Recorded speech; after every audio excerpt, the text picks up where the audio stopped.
Hello friends, welcome back to the James Lawrence Allcott channel. I hope you guys are doing wonderfully well. It's now time for the Fallout.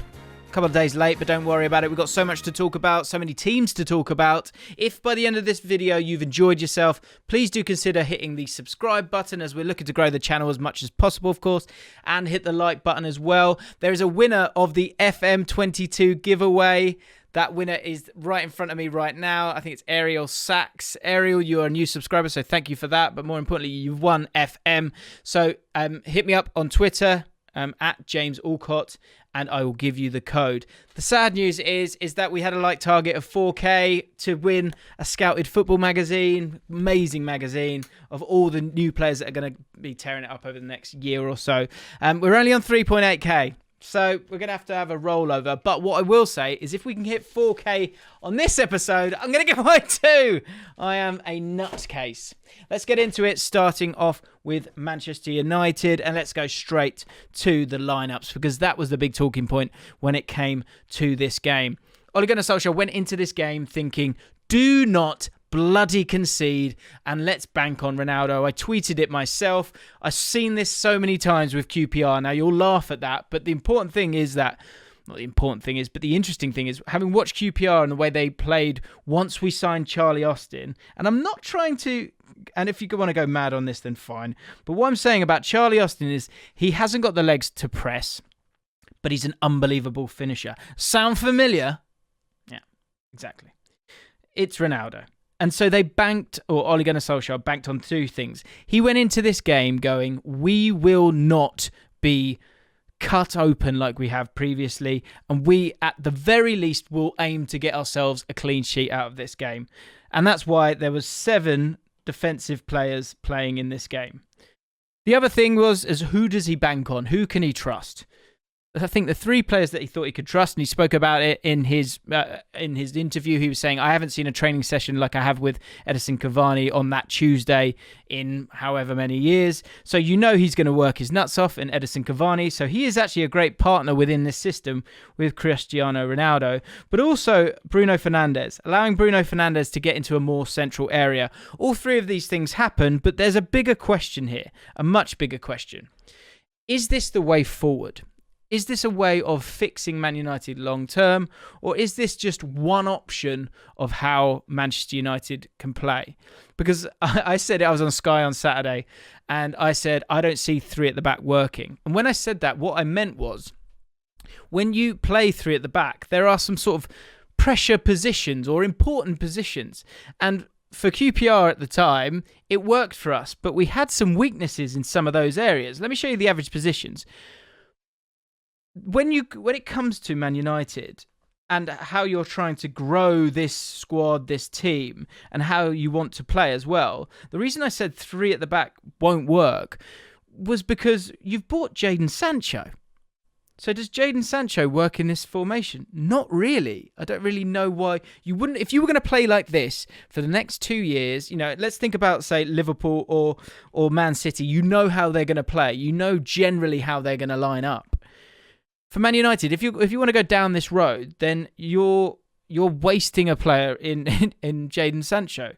You're making it harder to fit in Rashford as well as Cavani and Ronaldo. There's a lot of problems with this formation. Also, the kind of pressure points of this formation are quite interesting as well, because you almost have a sort of big safety net in terms of the man in the middle, which is Varane in this case, and he's a great option to kind of get on the ball.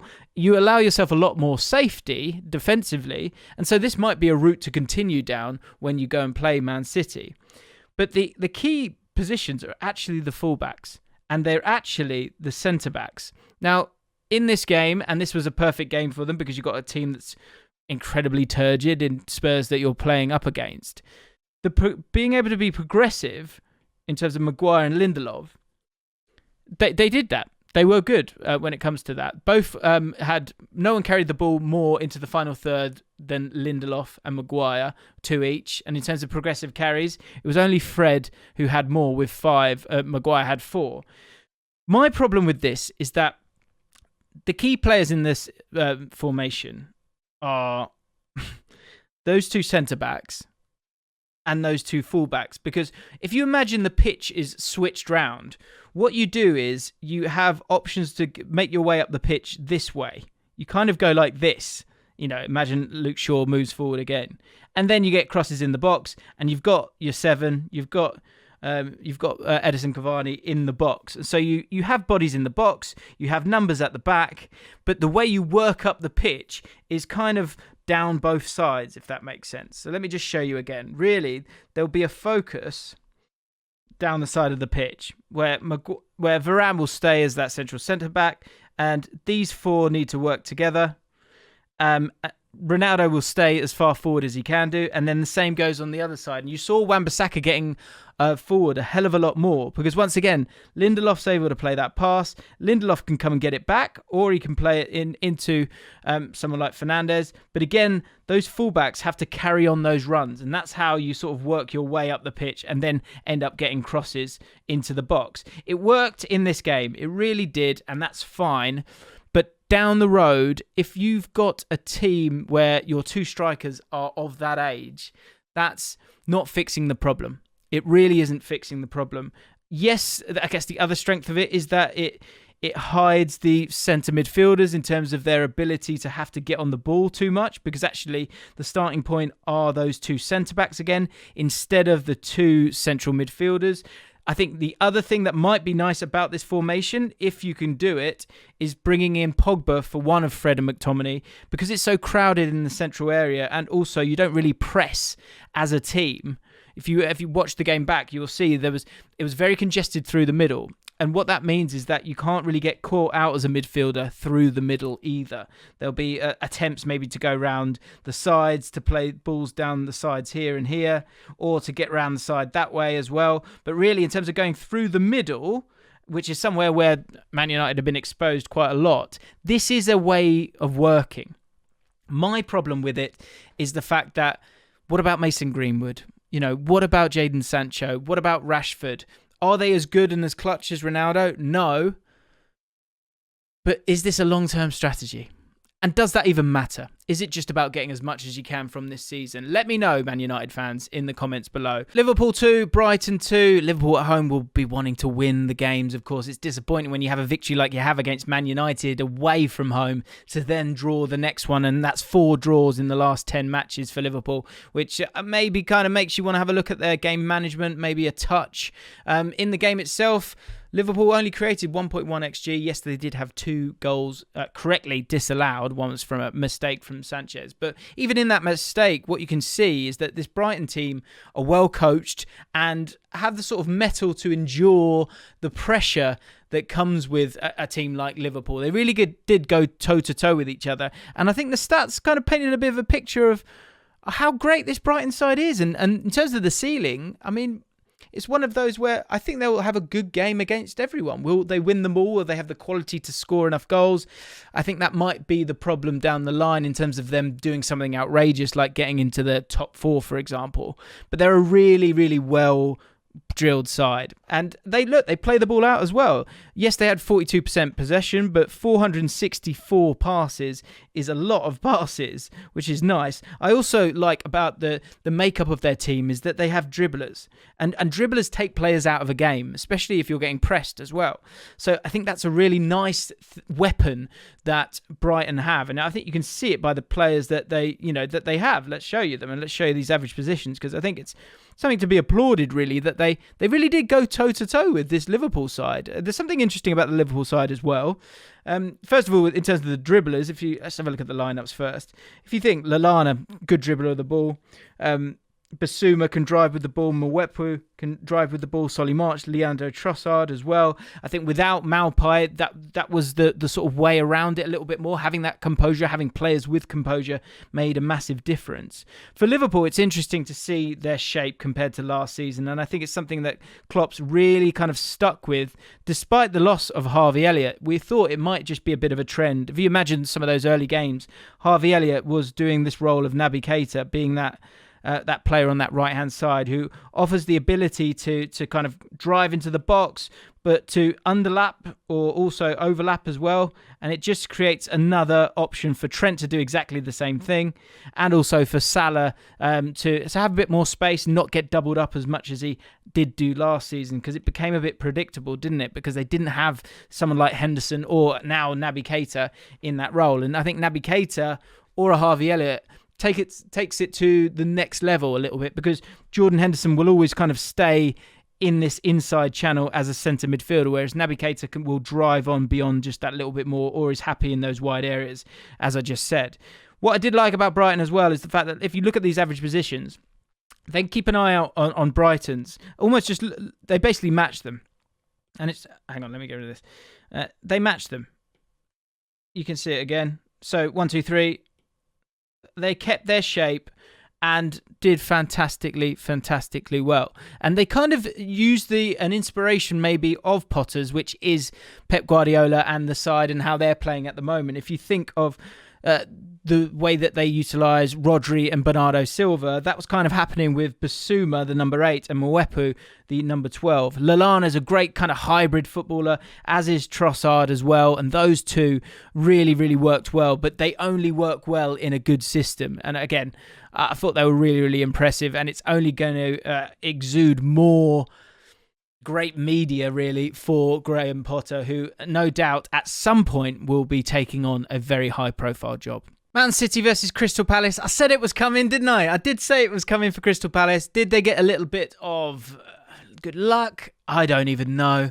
I'm struggle with these ones when they're kind of through and goal. Yes, you could have sent him off. Yes, you could have let him get away with it because Cancelo was on his way back. I think it was just one of those days for Man City. And, it was the last time it was one of those days on a Saturday at 3 p.m, 53 p.m. ago. It was Crystal Palace, and it was again in this game. But I think a couple of things, right? First of all, Palace and Brighton fans won't want to be put together on this. But what I think you've got to praise both of these guys is that the quality of this division of the Premier League is really impressive. And what I really like about these mid-table sides is that a lot of them are playing incredibly smart. They've got a long-term vision. They're applying it themselves with that, sticking to it, and bringing through some really exciting players, or purchasing and recruiting some really exciting players as well. None more so than Conor Gallagher. I think there's a few people I want to kind of talk about, and it comes back to that Chelsea Academy again, which is so impressive. But yeah, the sending off makes a massive difference. But I've just got to sing the praises of Conor Gallagher here, because in terms of, first of all, let's look at his stats. And I've been talking about Conor Gallagher for a year or so, maybe 2 years, because I saw him at Charlton back in the day. West Brom, I liked him as well. Did he have that composure? Not at that moment in time, but he's growing into it. But the tenacity that he has as a midfielder is so impressive. You can see here he gets all over the pitch, which is one thing. 49 touches in the game. He's getting on the ball as well, which is fantastic. Key passes, 4 key passes in the game. He gets himself a goal. Did he get himself the assist? I'm not sure if he did, but anyway, he got himself certainly a goal as well. A couple of shots on target. And what I really like down the bottom here is 5 tackles, 2 interceptions, winning 7 of his 10 ground duels as well. He's just got so much tenacity. And when you look at the average positions, it allows him to do the job of 2. And it's just so fantastic to see. Now, let me just show you this a little bit closer, because what he allows the team to do, and Kouyaté and MacArthur are the 2 other centre midfielders that are playing with him. And let's remember that he's essentially playing as that kind of attacking midfielder of those 3. But because he's just got so much energy, he's able to deal with this entire side. It's absolutely crazy. And also, he's pressing high here. If he's afraid of getting beaten or doesn't believe in his one-on-one defending, and this is something that all of Crystal Palace did, they had real tenacity in the way that they pressed as a team. And yes, you're doing it against 10 men, but still, this is one of the best teams, or probably the best team in possession in the world. Gallagher being high there, that's dangerous if you're able to get in behind him a lot. But you're not able to, because he's just so fantastic one-on-one. And it gives Anderson a bit more protection. It helps Ward out as well. But also, it allows you to double up in terms of MacArthur and Kouyaté, who normally you would see it very differently when it comes to Crystal Palace. This centre midfielder would be 10 yards further deeper, and then you would have a centre forward who's probably a bit isolated there. Let's speak about Zaha for a second, because when the whistle went at half-time, the Man City players were after him. They were trying to get a reaction. They didn't get that reaction, and I think you're seeing Zaha turn into a bit of a leader for this football club, which I think is something to be really, really excited about. Another person to mention as well is Gay, and this comes down to the recruitment of Crystal Palace. Really smart. I felt like you had players that are just going to grow, and they've got more players to come back as well. Elise as well, of course, Abire Eze as well. And Gay attempted 5 duels against Man City, won every single one. He was absolutely superb in this game. Going man-to-man against Man City, it worked on this occasion. I don't think it's one where you go too heavy in on Man City because, of course, they're playing with 10 men. But Crystal Palace have been due some praise for quite a while, and they completely deserve it. And I think it's going to be a really exciting season for them and their fans, of course. In terms of games coming up for Man City, one thing to keep an eye on is the fact that Crystal Palace just allowed Rodri to have the ball and focused on absolutely everyone else. And they thought that, and you saw it within the game, there was a couple of opportunities for Rodri to score a goal. And I think Crystal Palace and Patrick Vieira banked on the fact that Rodri wouldn't take those chances if there were some snapshots from outside the box. Of course, it's somewhat of a risky strategy, but it's an interesting one. And it might be one that Man United look to do this weekend. So keep an eye out for that. See if, although Man United have congested the central area in their last game, it'll be interesting to see if they watch this game between Crystal Palace and Man City and focus on allowing Rodri the ball and focusing on the runners around him. Massive win for Burnley against Brentford, their first victory of the season, and it's one of those games at home. If you want to stay up, you've got to be beating the newly promoted teams at home. And I think this was one of those where it was both teams have a similar style of play, and Burnley came out firing. They bypassed the midfield, and the 2 forwards of Burnley really did a lot of damage against this Brentford side, who I just didn't really totally see it coming. And I think you could see it from the average positions of the game that by playing quickly to those front 2, and Maxwell Cornet has been superb so far this season. His goal come from his only shot during the game. Didn't have that many touches of the ball during the game, but what he did do, and sorry, let me show you it again, is that he just sort of worked around Chris Wood the whole time. Happy to go past him, but also happy to sort of drop off and get on the ball as well. And when you look at the average positions of the game, you can see that he was there looking to help out Chris Wood at all times. Chris Wood was that focal point at all times as well. But it was a structured way of playing. There was intensity to the way that they played. I think they smelt blood with this game. And if you have a look at the way that Brentford played, I wonder if they weren't totally at the races with this one, because what you can see is that there's just a lot of space. And if you think of Maxwell Cornet and Ashley Barnes, I think the league knows him. They know what he's going to do, and I don't think they're too afraid of him. Whereas Cornet goes all over the place. And so when you've only got 3 centre-backs and they're all pretty spread out, when you've got 2 players buzzing around each other, you can also take out a lot of players out of the game, but there's also space for them as well. Made sure they didn't get a foothold in the game, played fantastically, deserved the points. And in terms of the relegation zone, I think it makes it very, very interesting now. They've up to 7 points. They're in 18th. Leeds picked up 3 points against Norwich. Norwich look dead and buried now. And that leaves Newcastle on 6 points. Off the pace, still without a manager. Newcastle got Brighton next as well, so the challenge doesn't get any easier. I'll say it now. I think Newcastle will go down. I really do. Because I think the ability to sort of go through the gears and change this when the squad is so poor and the pressure's incredibly on, for them to not crumble, or certainly for them to play with the freedom that they need to, is going to be very, very difficult. They're going to have to make a lot of changes in January. And will it be too little too late? I'm going to say it now. I think Newcastle could be going down. Fantastic win for West Ham, who continue. Let's, bask in the glory, guys. There you are in 4th position in the league at the moment. We all expect, with a tight squad, Europa League, for this West Ham team to be struggling. Not so. They are flying. The goals were great. The camaraderie between this team, the spirit in this team is outrageous. You can just see it after every goal is scored. Ben Johnson scores that great goal. Everyone's flying over to him. Every goal, there's literally it's the whole team there. But I don't know if you can see it, but I feel like I can see just a different level of spirit within this team. It's wonderful to see. Declan Rice is the leader of that side as well. The energy that he shows, he's really putting down a marker of being world class with the goals that he's scoring now as well. And in terms of analysis of the game, I think when it comes to Aston Villa, you're going to find out what the owners are like now. In terms of the average positions and things like that, it's quite tricky for us to sort of dive into it too much because that sending off did make a big difference. But what I will show you is West Ham's average positions, just because I kind of want to look forward actually to this weekend's game, because I think it's going to be really, really interesting for them. Because and we've seen it with England as well, when it comes to West Ham, and it comes to Declan Rice, who is the main man, he plays on this on this left-hand side and deals with a lot of the opposition's sort of fires down this right-hand side, right? We were talking about Liverpool earlier. If you think about how they've been playing, and if you remember, with their average positions, you kind of had Naby Keita, Trent Alexander-Arnold, Salah. When it comes to Declan Rice, what I'm really fascinated to see is how he copes with that kind of ammunition and electricity in terms of how Liverpool play, how he gets on in that situation, and both with the ball and without the ball, because of course you're going to have Jordan Henderson as well here. So that's going to be a really interesting one for him, but he's absolutely flying. The team's flying. It's great to see, and it's great to see West Ham fans happy, because I think they've been through a decent amount and I've always got a bit of a soft spot for them. So let's see how they get on. We'll have to go into more detail on West Ham next week if Declan can deal with that situation.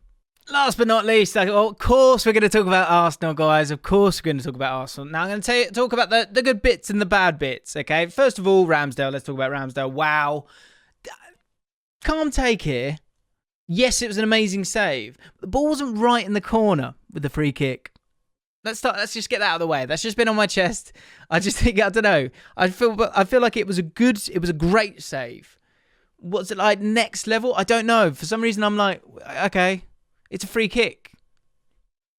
All right, I just had to get that off my chest. Okay. More importantly, Arsenal, superb. They're getting somewhere, and they're looking like they're, dare I say it, well coached. Unbeaten in 9 in all competitions. It's a 4-4-2. It's a 4-2-4. It's full of pairings. Football's about pairings. Football is about pairings. And Arsenal now know their pairings. Getting a bit of solidity, getting a bit of consistency, a base, foundations, and then still having a bit of quality up top is an exciting scenario for Arsenal right now. What I will say, I'll temper expectations just a little bit. If you have a look at the stats during the game, and look, it's not all about possession. Of course it's not. And I think that if you're an Arsenal fan, the frustration has been they've had too much possession but not really done much with it. At least now you're seeing runners and a bit of excitement from that point of view. But if you look at the stats here, you can see Leicester did dominate the game, and Ramsdale was man of the match for a very good reason. And when I'm talking about pairings, I mean it, because they are all over the pitch, and there's now a bit more of cut and thrust with this team, but you're also allowing for the cuteness of Lacazette as well. And it's just playing to the strengths of a lot of the players that you've got here, players that have been recruited recently over the last couple of years, which has got to be exciting for Arsenal fans, because maybe, just maybe, they do know what they're doing, because these are young players as well. You know, you've got the two centre-backs there. Gabriel's dealt with having to deal with this whole area of space for a long time now. And as a pairing, you've got Ben White there as well. Two players really, really good on the ball as two centre-backs, which allows the rest of the team to bomb on and get forward. You've got Lokongo and Partey, two players that don't feel negative at all, but certainly provide defensive stability for the team. Down that left-hand side, they've always looked to get on, but you've got Tomiyasu, and we spoke about it in the elbow video, which is on the channel if you want to go and check that out and find out a little bit more about that. But Tomiyasu will sit back, he'll do his job, he'll win his duels, which is great. But you've then got Emile Smith-Rowe and Tavares, but it could be Kieran Tierney, it could be Saka, you could do it a million different ways. And actually, if we're honest about it, this is actually a pairing as well, because Saka's able to bomb forward, Tomiyasu's going to sit, So they're safe there. It gives him that freedom. And then that cuteness of Aubameyang and Lacazette, being able to have both of them in the team whilst not losing out on kind of defensive stability. Again, you use the IQ of someone like Lacazette, the finishing ability of him, and it also allows you to have more bodies in the box as well. It's like a robot. It looks like a robot. Let me just make that, because this is the area that they'll focus on. You know what I mean? Beep, boop, boop, boop, beep, bop. The Arsenal robot is in full effect. Exciting stuff. Really exciting stuff if you're an Arsenal fan. If you enjoyed my robot impersonation, hit the like button. If you want to win Scouted Football, subscribe to the channel, hit the like target. 4K we want. And I'll see you next time. Boop, boop, beep, beep.